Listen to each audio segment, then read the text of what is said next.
Good morning and good afternoon.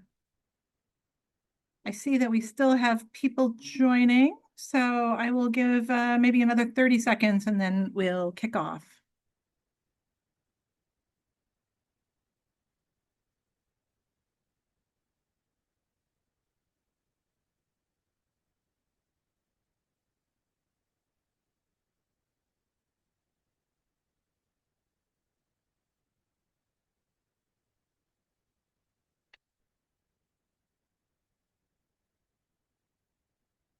Great, thank you all. I see that people are still joining, but I'm going to kick off and do a little housekeeping as we begin. So good morning and welcome to this German Marshall Fund event today on Greenland. My name is Penny Noss. I'm the Senior Vice President at the German Marshall Fund for Innovation and Competitiveness. And more importantly, for today's events, I co-lead our Arctic Task Force with Sophie Arts, looking at the issues around security and economics in the Arctic. Recent developments have put Greenland at the center of global geopolitics and the transatlantic debate. Our conversation today will examine the consequences of this not only on Greenland, most importantly, but on the US, Denmark, Greenland triangle, NATO, and the broader EU, as well as transatlantic relationships more generally. Before we get started, a few quick housekeeping items. We will take Q&A. We will take it throughout the discussion. Please use the Q&A panel at the bottom of your screen to submit any questions, and we'll try to incorporate those and address those both in the conversation or during the Q&A section at the end. This session is being recorded, and a recording will be made available on the GMF YouTube channel shortly thereafter.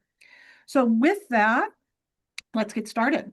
So first off, I want to recognize Ambassador John Hennessy Nyland. For purposes of today's conversation, John has had an extremely illustrative career. He's currently director of the Scowcroft Institute at Texas A&M University, but throughout his career has worked on these issues and in fact was the desk officer for Scandinavia and Greenland during the launch of the Joint Committee of US, Greenland, Denmark in the early 2000s. He concluded his career with another thing quite relevant for today, which is he was the ambassador to Palau, one of our free associated territories or countries. So with that, John, I'm going to kick it over to you. And what I'd love for you to maybe start us with, given your long history with Greenland, can you help us understand, maybe starting with where your career was, what's the historical context behind the U.S. interest in Greenland, and what's been a constant in U.S. Greenland Denmark ties, and what's new, what's different today? You've overseen the Joint Committee for 20 years, where a lot of issues were discussed. The U.S. previously had 17 sites in Greenland. We're now down to one, the Bidefek space base. Talk to us a little bit about strengthening cooperation, strengthening collaboration versus ownership, and some of the issues that are being talked about today. So with that, John, thank you. First of all, thank you, Penny, for the invitation to join this great panel and to discuss U.S. Denmark Greenland relationships. As you pointed out, there has been a long-term relationship. Heck, we could go all the way back to Leif Erikson if we wanted to, and of course we don't have time for that today. And I'll be brief as well. The problem with former ambassadors is that we can speak forever and say very little. I hope to do the opposite and respect the 2-minute limit that you set for all of our speakers. But certainly, in terms of the current context, that dates to World War II and the Cold War period, the U.S. military presence that has been in Greenland since then. And as you correctly pointed out, it has changed, and currently there's one facility. My experience as the Denmark-Greenland desk officer coincided with another period of significant interest in Greenland during the early 2000s, as you mentioned, at a time when there was concerns and an interest in developing a missile defense for NATO and the United States. And as the desk officer then, I was honored to accompany the very first Secretary of State to visit Greenland, Secretary Colin Powell, who visited in 2004.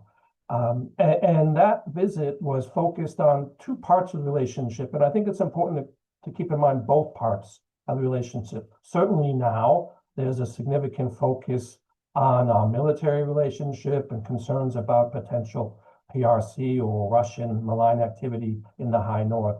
But there is equally an important economic relationship that the U.S. has sought to develop with Greenland in coordination with the Kingdom of Denmark for decades. What is new and different, obviously, is President Trump's approach, the saber rattling toward an ally and partner.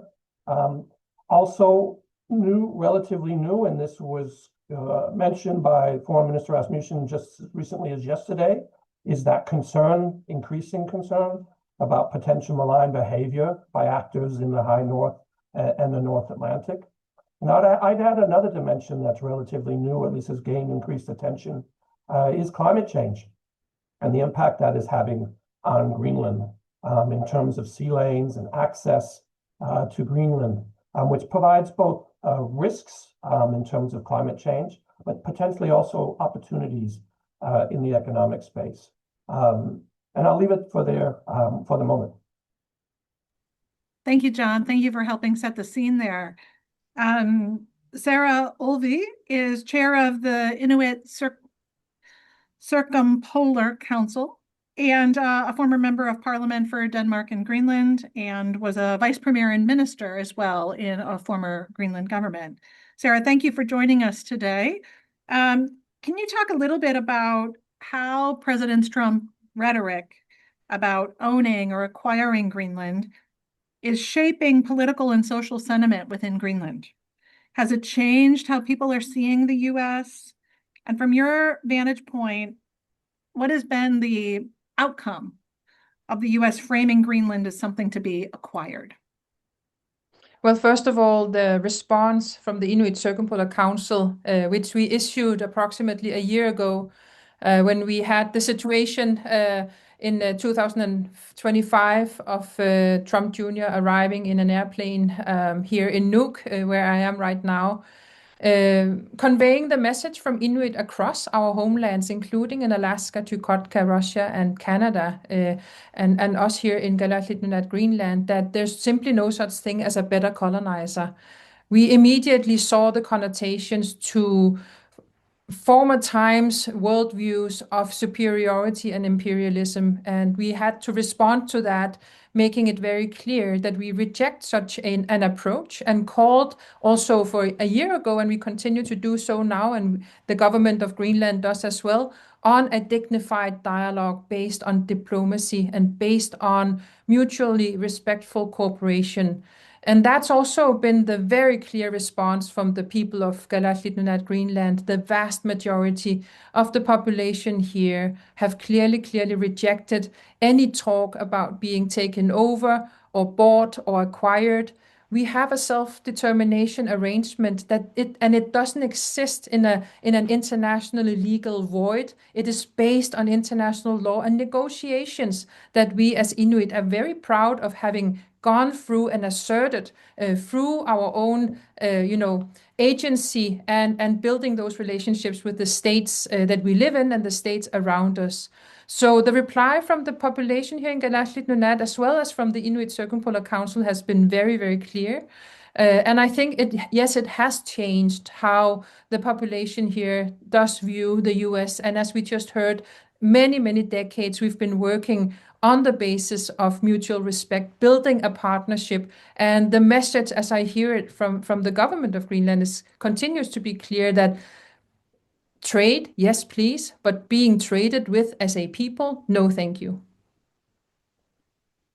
Thank you, Sarah. I mean, I go back to the time when John and I were working together on the Greenland issues. At that time, I think Greenland was very interested in moving closer to the United States, was interested in their independence. Do you see this dynamic shifting a little bit as a result of this? I mean, I looked at the Prime Minister's statement the other day as Greenland moving back towards Denmark, whereas I think when John and I were working on it, there was a move more towards the United States. I think that is a bit of an over analyzation of what was said. And I've been talking to many journalists in the latest days, and also just spent half an hour at the national TV here in Galashiq Nunad. The focus here is on the broader perspective. What would it actually mean to the Western society, democratic world, and the NATO alliance if a NATO member state takes over by force or coercion a NATO ally? So the focus here in Galashiq Nunad has really turned to that. And what the Prime Minister was asked or was saying, if we were to choose here and now, we would choose the Kingdom of Denmark, the EU. This doesn't mean, I think, that Galashiq Nunad will become a member of the EU. There's a big difference in partnering closely or actually being a member. And I think that the underlying current, which has gone on for decades, I mean, the uncle of my grandfather wrote a book in 1914 about the independence of Greenland. So these thoughts are not new, and they will be there, and the movement towards that will be there as an underlying current. But the very clear message is that we have built all of this on the basis of what came out of establishing NATO, establishing the UN, moving towards a recognition within the Kingdom of Denmark as a people, which was achieved in 2009, moving towards greater independence, and ultimately the current parties also saying statehood. That, of course, then requires very clear preparations on how to position oneself in terms of alliances and defense agreements. And that is something that everyone here are acutely aware of. But it doesn't mean that it would be cutting the ties to Denmark entirely. I think that we will see a strong relationship between Greenland and Denmark going ahead as well. So the discussions here are more nuanced than that. Thank you. Thank you for that clarification, Sarah, and thank you for being with us today to help explain some of this to us specifically. Beth. Beth Sanner is a distinguished fellow at the German Marshall Fund, so happy to have her here. Also a senior fellow at the Harvard Belfer Center's Intelligence Project. She's a former deputy director of national intelligence for the CIA, and she previously worked in President Trump's first term closely with the president. So she's also an expert on Russia, so maybe we can dig a little into that as well. But Beth, I mean, I think the number one question I get, and I feel that I've seen in the press as well, is what does President Trump want? And what is motivating President Trump around Greenland right now? Why is this so urgent? And just curious from you, your perspective on this. He cites Russia, Chinese presence around Greenland. He cites the need for it for the Golden Dome. He cites critical minerals. But based on your experience and your understanding, what do you think are really the drivers behind this at the moment? Yeah, so just to clarify, I was President Trump's intelligence briefer, so a civil servant, not a political appointee. And, you know, so I think I have a good sense of talking to the president about foreign affairs. And from that perspective, I think that people need to get their heads around that this is not foreign policy. This is actually domestic policy. This is America First domestic policy, right?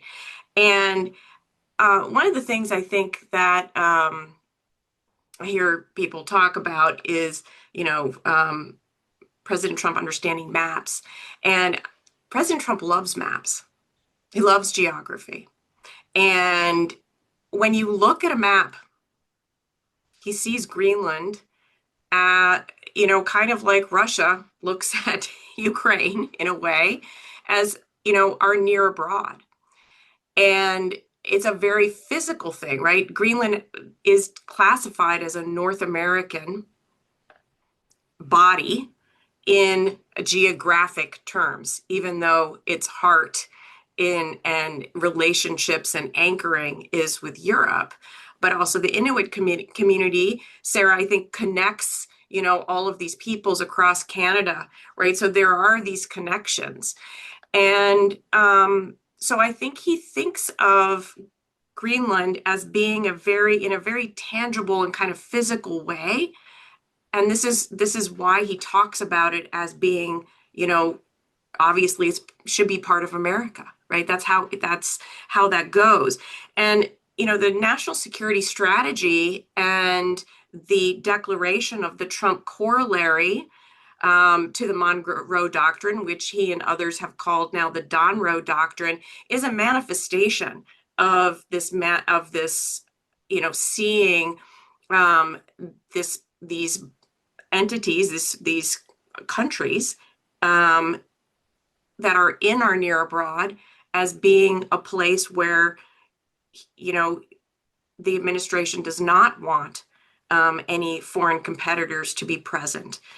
They want to have access to the strategic location, but also to the strategic resources, and setting a claim for that in some way, shape, or form. And so the national security strategy is actually, like the doctrinal manifestation of this whole America First approach. I've been, picking up on this term extractive imperialism, which I think is really a core part of this. It's that, this is an extension of the United States. He talks about Canada being the 51st state. I think we should expect that to be coming back again at some point. That will not be something that he will let go. And the idea is that these are very rich strategically, but also research-rich places. And we want to extract the benefits of that, including security. So that to me is how he's looking at it. And I think that what he views as a success in Venezuela is kind of the why now. Thanks, Beth. So it's kind of a momentum game. Whether he's got the wind behind him at the moment. So now that's pushing the urgency, and the now it's got the structure underneath of the why, but the why now is a momentum thing. Yeah, got it. Thank you, Beth. Thanks for that. Really helpful. Last, but not least, we have Christian Jensen, CEO of Green Power Denmark. Christian also, at a previous point in his career, was a Marshall Memorial Fellow with the German Marshall Fund. And then he went on to much other illustrative things, both as Minister of Foreign Affairs, Minister of Finance, and Minister of Taxation. And so with that, Christian, I would love to turn to you and get Copenhagen's vantage point.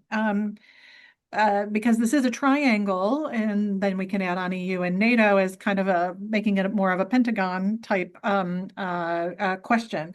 But what are Denmark's core interests, and what are your legal anchor points here? The 1951 Defense Agreement still guarantees U.S. access. So the U.S. kind of already has access to what it needs, but with Greenland kind of paying the bill. So what more can be done, and where are Denmark's equities in all of this? Well, first of all, Denmark and Greenland share history and culture, or a common king. We are the Kingdom of Denmark, consisting of three parts: Greenland, the Faroe Islands, and Denmark. And they are, as Sarah told earlier, there's a legislation stating that the Greenlandic people is a people within the Kingdom of Denmark. So we have a huge set of history and legacy together.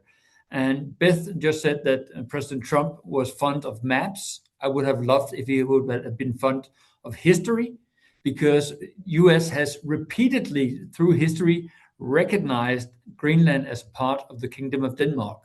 They did that in 1970. They did so by the International Court in 1933 with the decision that Greenland and Denmark were together in a kingdom. And they did so again by the Defense Agreement in 51. And that agreement actually gives the United States all the access it needs in order to talk about defense. US is capable of deploying more troops, more equipment, to create more bases on Greenland, within the area of Greenland, and they are able to do so when they want to. That is the core of it. And we have actually repeatedly through history renewed that defense agreement. The ambassador just mentioned that Colin Powell was in Greenland in 2004, At that time, he signed the Igalagu Declaration, which was a modernization of the 51 Defense Treaty. So the US has, throughout its history, recognized that it needs to modernize, but still uphold the defense so that Greenland is a vital part of the defense of Europe and the United States at the same time. And therefore, the area that we have right here, as a part of the Kingdom of Denmark, for as long as the Greenlandic people wanted to be a part of the Kingdom of Denmark, is actually a shared defense area. And it's quite right that with climate change coming, there will be new opportunities for international transportation, sailing, there will be new opportunities for mining and so on. But that is actually one of the reasons why Denmark has invested more and more into Greenland over the past years. We might not be as good as we should have been, historically speaking, but we have invested in multiple new airports, invested in multiple defense systems, invested in more surveillance throughout Greenland, so that we're able to cope with the challenges and the opportunities that this gives for as long as the Greenlandic peoples want to be a part of the Kingdom of Denmark. Thank you for that. We've had a couple of questions come in. I'm going to turn next to Sarah, but one of the first questions that came in, Sarah, and I don't know, you can either type it in or say it out loud. There's a couple of people have asked for the title of your relative's book with regards to the independence. So, and have asked for the name and the title. But as part of that too, I mean, the readout of yesterday's meeting, I think made it clear that each side basically re-articulated their position, but we didn't see a real change or shift. What we did get was time. So there's the creation of a high-level working group. How is this? How is the outcome of yesterday's conversation being interpreted in Greenland? Well, first of all, I think it's important to remember that the government of Greenland, together with the government of Denmark, have been reaching out to transfer this communication over into a traditional diplomatic track over the past year. And I know that there's been massive amounts of work done from the different ministries to also address the concerns that we do, of course, read between the lines of what is being communicated through the more, not so traditional lines of communications that are also reaching both our kids' phones and our media here. So on one hand, there's been a situation where people have become increasingly anxious about what is this all about. And then on the other hand, there's been a very hard push to ensure that the communication is transferred over into a solid diplomatic track. So I think the reading right now is that now we've got a track of communication through the correct lines, so to speak. That's been very much debated in the media here in Gardatlinunaat and also by commentators, that is really what we need at this point. Because it's very difficult to know what is meant just by a tweet or whatever they are called right now, through social media. And it's also being interpreted in so many different ways. And that might also have been one of the purposes, to create a sort of a sense of chaotic, receive it in a chaotic way. But what is also, we've also seen is that people have really united themselves, our people, the people of Gardatlinunaat have really united ourselves around the rejection of being viewed once again as something that you can just grab. And it's been very, very clear that the sentiment here is that we have already been colonized once. We do not need to be colonized once again. And then also having this very clear awareness of the political history of our nation, that we have increasingly spoken on our own behalf. And that might create some confusion for those who do not understand the arrangement we have with Denmark. We have legislation going back from 2005, the Authorization Act, providing legislative frameworks for Greenland to speak on its own behalf as a part of the Kingdom of Denmark on certain foreign policy issues. The same is also established with the Self-Government Act. So there's also this element to it that it's been clear for us, and we've realized that the arrangements we have around self-government might not be so clear for everyone else. And we've seen that also in the way that mainstream media has repeated the premise of us as someone who could be bought.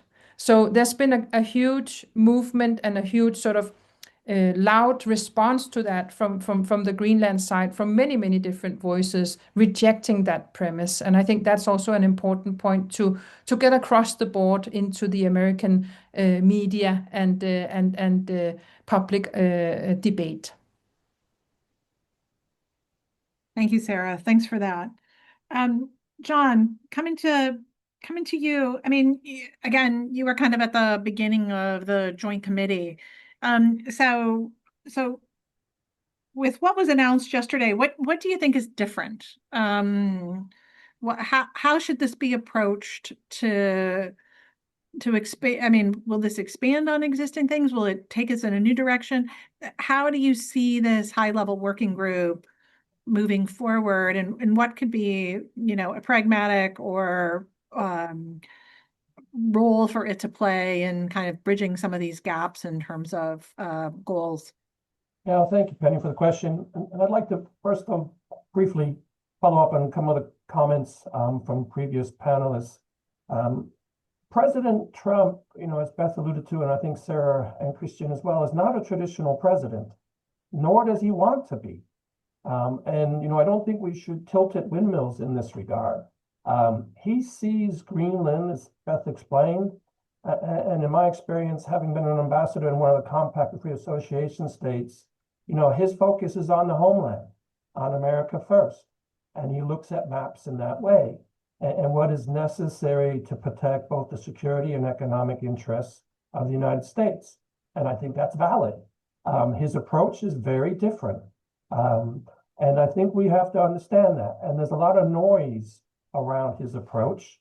And as a professional diplomat, I'm not sure it's always productive and could be counterproductive in terms of his statements and his tweets. But that is the man. That is the president. And he has been at least consistent in that regard. Now, as Sarah mentioned, we're going to have to see what this new high-level working group does. I read, as we all did overnight, that it's intended to meet in the next few weeks.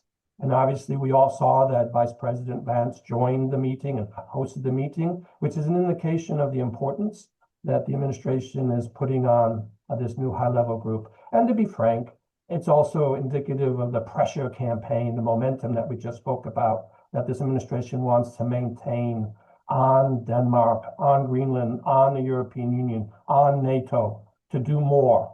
We just saw overnight the decision by Copenhagen. I'd be interested to hear Sarah's view of this, to have multiple NATO allies deploy forces, at least in a show of force, to counter the argument that Denmark and NATO has not done enough, or Greenland itself, for its defense and its responsibilities in the high north. What I do hope, though, is that the new high-level working group could give new impetus, stimulus to what is the existing arrangement of the Joint Committee. But that only meets once a year. And so there may be a tie into more traditional diplomacy, take the heat and the noise and move this into more diplomatic channels. I think that's possible. And I'd also make this point, because it was alluded to by Christian, a lot of the focus has been on the basing, on the military arrangements, on the concerns, possible potential or perhaps non-existent from Russia and the PRC. I actually think, as Beth, I think, alluded to, that what's driving this, and it's similar to what I think is behind some of the motivation with Venezuela and other parts of the world, is that the president, don't forget, is a business person. He wants to make deals. He understands issues like supply chain and rare earths and the minerals, the oil and gas deposits that may be available in Greenland. And I'm certain that part of any deal arrangement may be greater economic incentives, joint enterprises with Greenland, Denmark, and U.S. companies to assist Greenland's economic growth, and also provide economic benefit, a more secure supply chain to the United States. And those are valid. And possibly if we move the high-level working group into that sort of discussion, there may be room for agreement that's more substantive, more focused on the non-military aspects of the partnerships, and maybe more productive in the long run. Christian, you have your hand up. Would you like to? Yeah, I'd like to just reply to this, because we have no illusion that President Trump is any kind of normal president. He is a very specific, unique type of president. But just if we went into that idea about him being a businessman, then we should counteroffer saying, okay, you can have Greenland if we get Florida. How do you think the sentiment would be in the US if we took that kind of an agreement and saying, come on, we have a much better healthcare system than the people of Florida has right now, so that would be much better for them to be a part of Denmark. Christian, This is I mentioned that. John, I'll finish soon, then you can reply. But you just have to figure out that we are talking about people.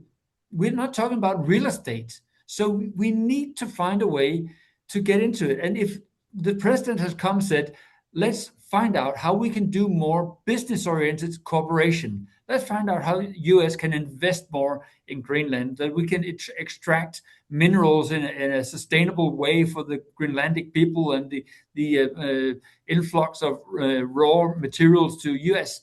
We would have had an agreement month ago, because the Greenlandic people would like it, Denmark would like it. It would be a matter of having a discussion on how to do it. But the way he has approached us is just like saying, okay, give us Florida, and then we can talk about it. Christian, I agree with you that his approach, in my view, is counterproductive. I agree. He comes from a New York real estate background where pressure tactics occasionally work. He's very transactional. I completely agree with your sentiment that this isn't normal, and it's perhaps very negatively received in Copenhagen and Nuuk and other parts. And it may well be counterproductive. I will note, though, that overnight we have NATO, at the behest of Copenhagen, deploying more forces into Greenland than any time recently. I also note we can, split up history in different segments. The president may remember the sale of the Virgin Islands. Denmark has traded territory before. So yes, I think the talk of selling things is not very diplomatic. I wouldn't use that type of language. And also, Penny and I both know, having started back in 2000 with these discussions with your government and the governments and authorities in Greenland, it has not been that easy to develop economically the resources in Greenland. So I don't believe an agreement would have been reached overnight. But I do agree that there's potential there, and that's perhaps where we should focus our energies. If I could, Sarah, did you want to come in? And then I'll go to Beth, because we've had a couple questions come in too about Russia, so that I'd love to get Beth's perspective on.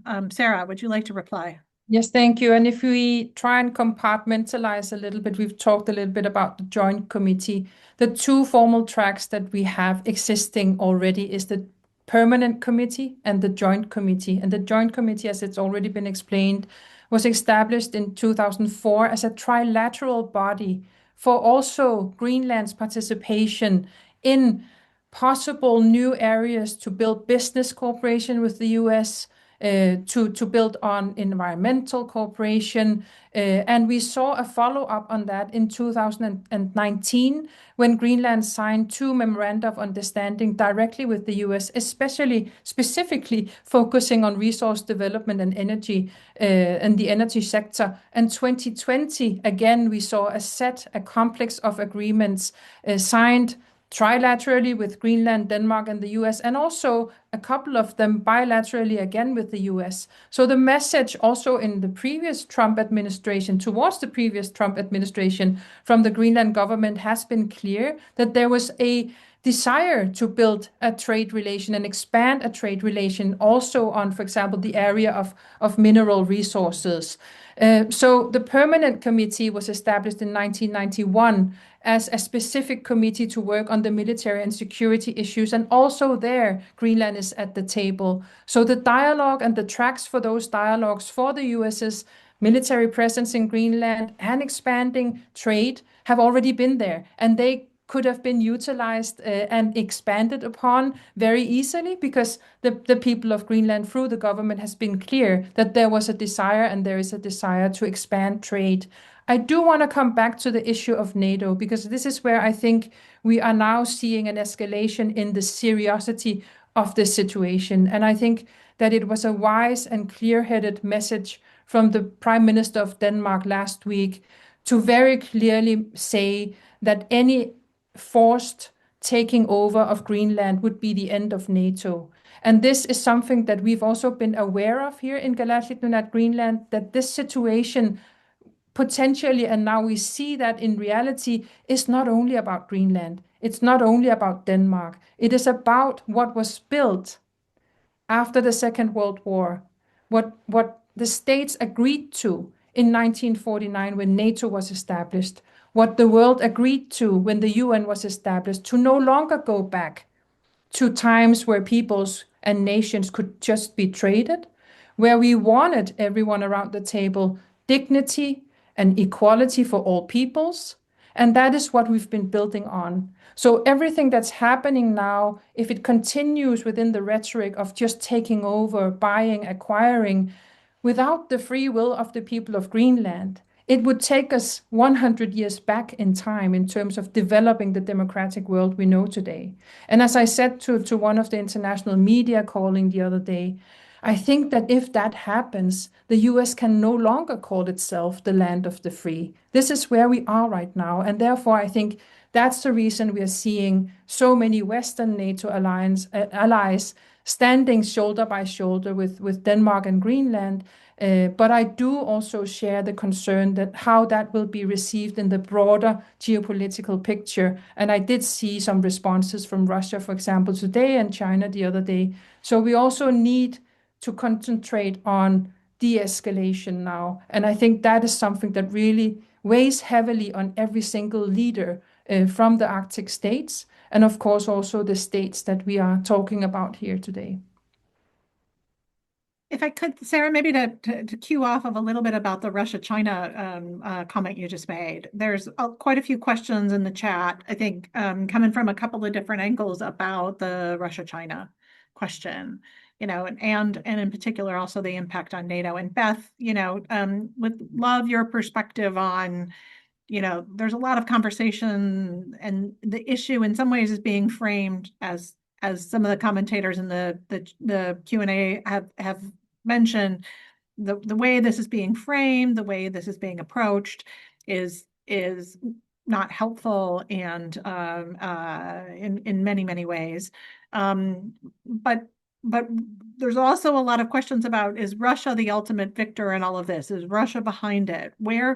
Where do you see this Russia-China issue in this? And Beth, again, given your long experience, would just appreciate your perspective on, how is this played? Because I think it's more nuanced than has come out in the press. So there's a lot that has been said now, and I feel like I need to kind of pick up and then go to the Russia question. John mentioned not tilting at windmills in how we talk about this. And I think that there is a sense that we can just debate on the merits of why it makes no sense. But that is not going to change the mind, right? And I think that, Christian, while I get your point about talking about, well, what if we took Florida? I mean, this also, I think, really strikes completely against the point that Sarah is making, that I think is very important, that this is really about Greenlanders. I mean, because otherwise we're just talking about spheres of influence and buying and selling, right? And I don't think that's what you mean. But this is exactly the mindset that is dangerous right now, is that this is part of the creation of a world, as Stephen Miller said, where this is about raw force. This is about power. This is about the iron law of the world, where the United States is strong and will take what it wants. That's what he just said, in essence. And so I think that the idea is, yes, to de-escalate to a point, but you can't also, I mean, there's only respect for strength. There's only respect for, what would it take and why would it be hard?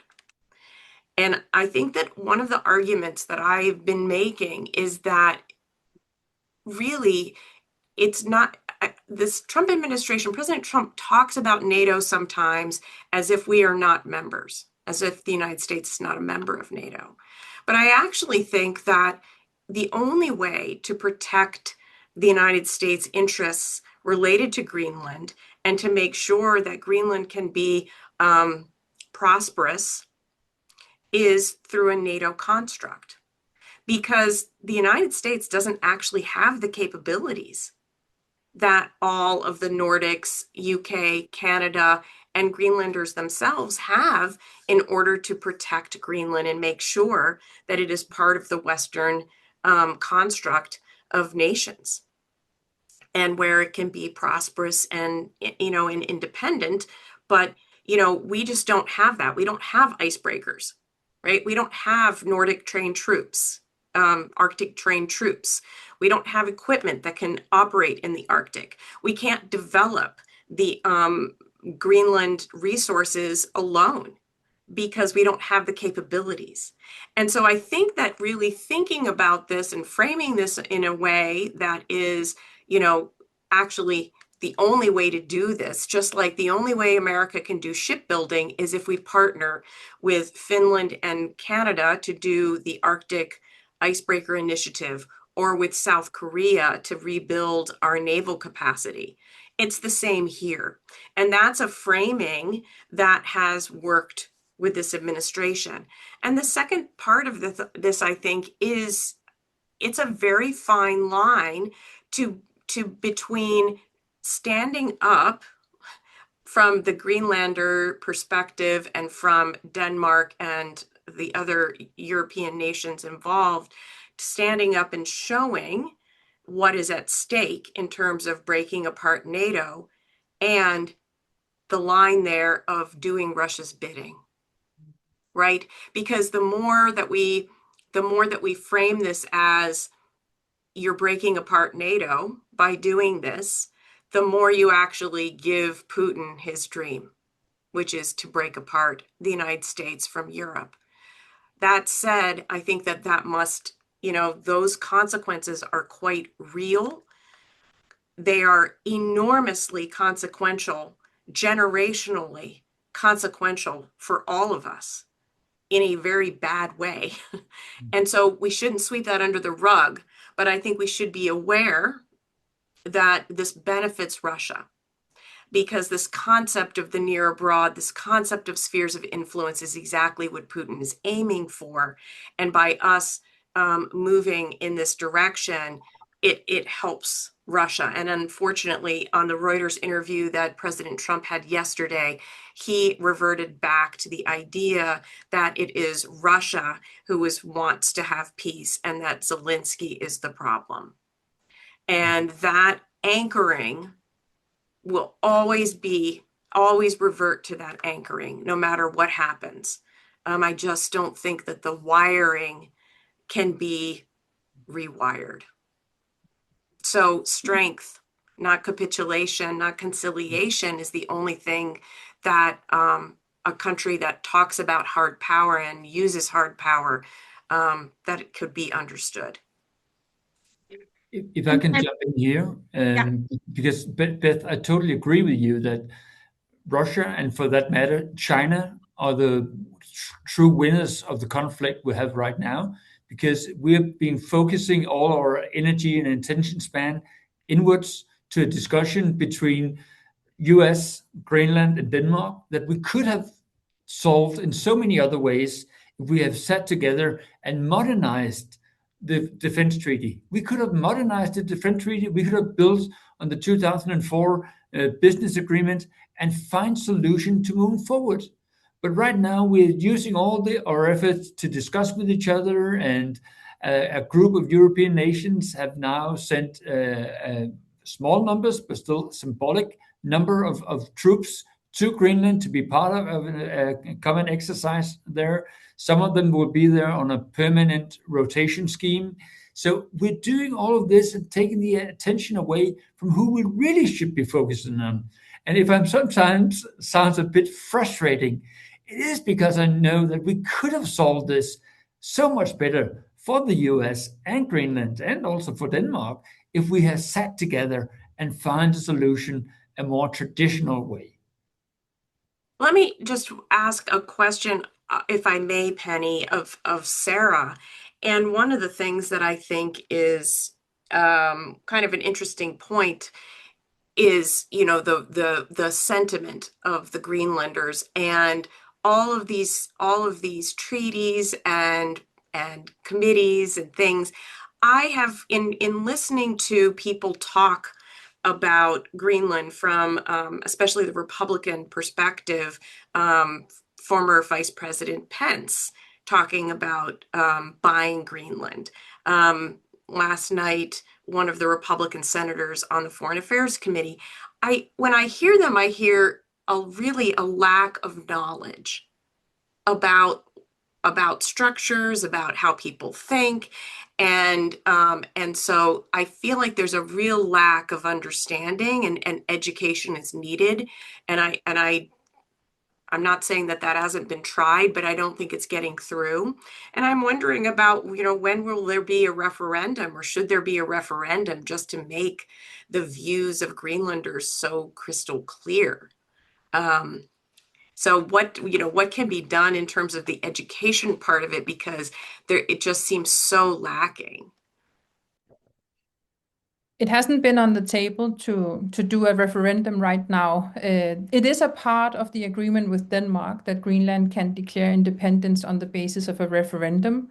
And I actually do also think that, because we know from the WikiLeaks in the 2000s, and we know from academia having described how, you know, the interest of the US has also been quite constant in terms of following what is actually the political pathway that Greenland is choosing. But I think that there's an assumption that the relationship between Greenland and Denmark is a zero-sum relationship, or that this triangular relationship is a zero-sum relationship. So I think that for the people of Greenland, it sounds just totally strange to be posed with the question, would you choose one or the other? Because it's never been on the table. What's been on the table is to discuss and engage more directly on behalf of oneself through one's government as a people with a partner, an international partner, a foreign state, in building those trade relations. And then with the specific case of the US, because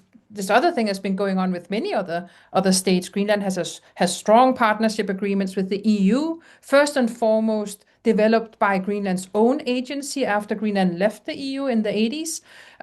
Greenland has built strong trading partners with East Asia. 95% of the economy is built on fish and shrimp, and East Asia continues to be one of the biggest markets for that. Also something that the Greenland government itself has been building through its own agency during home rule and self-government. So there's a big degree of self-understanding as someone who does act on its own behalf. And I think that has been confusing, for example, for the US. And also it has been confusing the whole talk about becoming independent, because would that then mean that Greenland could choose someone who was not within the Western Alliance? And also that is a hugely mistaken question, because there would never be a chance that Greenland would, for example, not stand within the Western Alliance and not have some kind of a relationship with NATO and also with the US.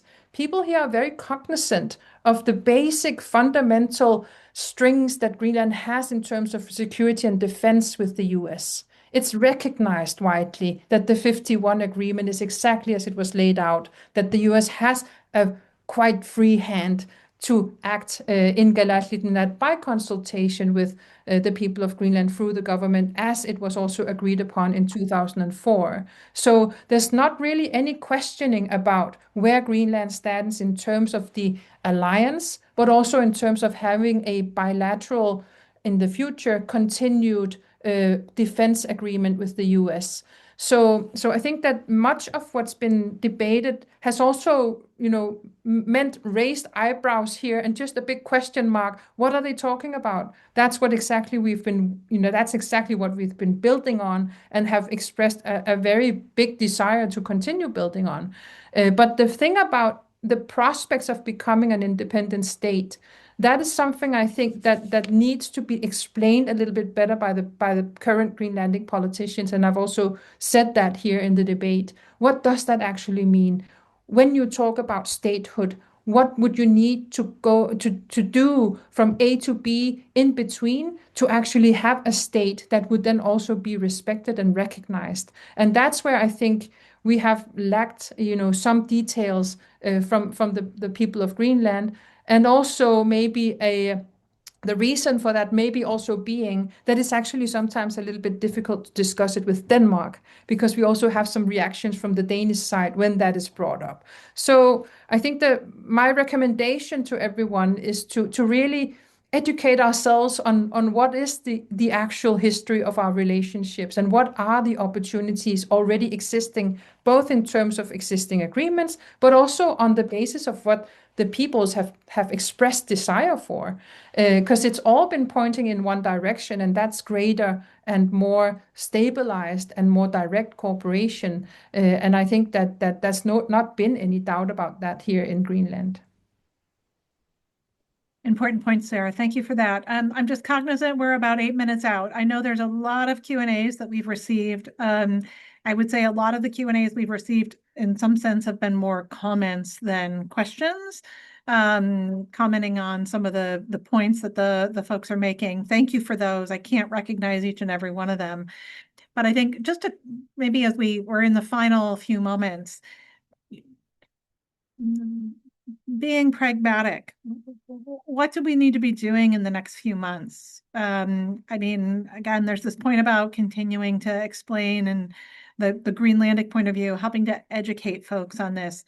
For an organization like the German Marshall Fund, as well as for all of us, what do we need to do in the next few weeks, months, years to try to continue to help get to a common position in these areas? And maybe, Christian, can I start with you on that? And then, John, I'm going to turn to you just from your experience. And I'll close with Beth and Sarah. If there has been anything positive coming out of the last few days, it has actually been that the interest for Greenland in the US has gone up. And I know that the Minister Vivian Motzfeldt, together with the Danish Minister of Foreign Affairs, Lars Løkke Rasmussen, has hosted a number of US congressmen and senators today in the Danish embassy in Washington. There will be a delegation of US senators coming to Copenhagen tomorrow. So we are now starting to have a dialogue that is much more broader than just what will be written on Truth Social and other social media, but a dialogue on how to understand and how to work with each other, how to grow and the opportunities for businesses, but also to how to use the defense treaty we have, perhaps to modernize it, but at least to use it much more. At the height of its summit, the US has more than 10,000 soldiers based in Greenland. Now it's less than 500. So US has also withdrawn from Greenland at a time where we thought that the Arctic would be a low tension area. We can't believe that anymore. That would be too naive. So now we need to find a new way where Greenland and Denmark or European allies and US together can form a situation where we can ensure the security for the Western Hemisphere, security for Europe, together on this. And I think that the Greenlandic ministers and politicians are doing a fantastic job in these days in coming out and telling about who they are, what their background is, and what their desire for the future are. So, Sarah and your colleagues, keep up the good work. Done. Okay, first of all, I'd like to echo Beth's comment that while we may not be able to control the rhetoric of the president, we should be very mindful of the risk of hyping the threat to NATO, because that would be playing into the hands of Russia and the PRC. So I think we do have to be careful in that regard. I do think that the new high-level working group we should welcome and see what we can do to ensure that de-escalates, if you want to use that term, take the heat out of some of this discussions and move this into a more traditional framework. And I would argue that it should focus on economic opportunity. And to be a little bit provocative, if we're going to take something positive out of the last few days and weeks, I do think it's prodded not just more interest in the United States in Greenland, but probably more interest in Copenhagen too, to do more about Greenland. And lastly, I think there is room for real economic growth and prosperity in Greenland if the US, Greenland, Denmark, and the EU work together. And I think that would be in all of our interest to do so. Thank you, John. Beth. I just want to be quick to give Sarah the last word. I think that it's very important to recognize the United States' interests. And Rasmussen did this very well yesterday. I think all of us have said that. But framing this as we all agree, and framing this on the security side as well as the economic side, but framing the security side around NATO and how NATO is actually the solution to the problem, as stated. The econ side is probably more important to providing the solution for the unstated or less stated problem that is probably more front and center in some ways. And I'm really glad that there's more of this communication with the senators, because that's key. And lastly, I would just like to see more graphics and visualizations that explain why it is that all of this matters from the shared trilateral and broader perspective of why Greenland matters and why we need to work it together. That's all. And Sarah, you not last but not least. Thank you, Rønna. I think one thing that we could also emphasize a little more is that the US is an Arctic state. And when the Arctic Council was established in the 1990s, interestingly enough, the US was the last to come on board on the idea of establishing an Arctic Council for the 8 Arctic states and the indigenous peoples of the Arctic. So the Arctic Council still exists. We also have the Ilulissat Declaration, where the 5 littoral states, including the US and Russia, Canada, Kingdom of Denmark with Greenland, Norway, all signed an agreement to ensure that Arctic cooperation is based on international law, on the UN Convention on the Law of the Sea, and that also happened in spite of the US not having ratified UNCLOS. So we also have a history in the Arctic of working together based on diplomacy and cooperation, exactly because the states around the Arctic and the peoples, us who live here, have agreed that we want to maintain our region, a peaceful region. When I look to Inuit in Alaska, of course, I see a lot of big question marks when a US president talks about not wanting to have Russia as a neighbor, because in Alaska, you can literally look at Russia from the US side. So this thing about understanding oneself as a state, as an Arctic state, is something that's also been quite long underway, and we see that also coming, being expressed through there not being icebreakers, the US not having icebreakers, and so on. So how can we ensure that we put this dialogue into that framework of Arctic cooperation that we've been so good at also at previous times that were difficult. And also, again, doing so, not forgetting the peoples of the Arctic, us who have lived here for millennia, not just survived, but thrived with specialized skills in how to live in the Arctic, in the cold, and why it is important to partner equally with us and not look at us as something that can be bought and sold. So that's something I hope we can work more on in the days and months to come.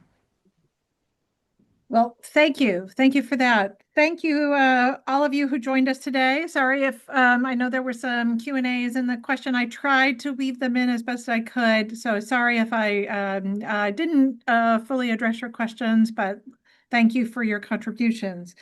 I want to thank our panelists. Outstanding conversation today. Thank you all for joining. Really appreciated your perspectives. Sarah, in particular, thank you for joining. I know it's a very busy time for Greenland. You're getting a lot of requests. I appreciate you took the time to join us today because I think your impressions are invaluable. So thank you for that. We invite you to follow us on social media, stay updated on future programs and for future work we will do in this area. I come out of this with a lot of areas of future questions, things that we need to be thinking about with regards to what next in not only Greenland, but also in the broader Arctic. So thank you again for being with us, and we look forward to seeing you next time here at the German Marshall Fund. Thank you so much. Take care.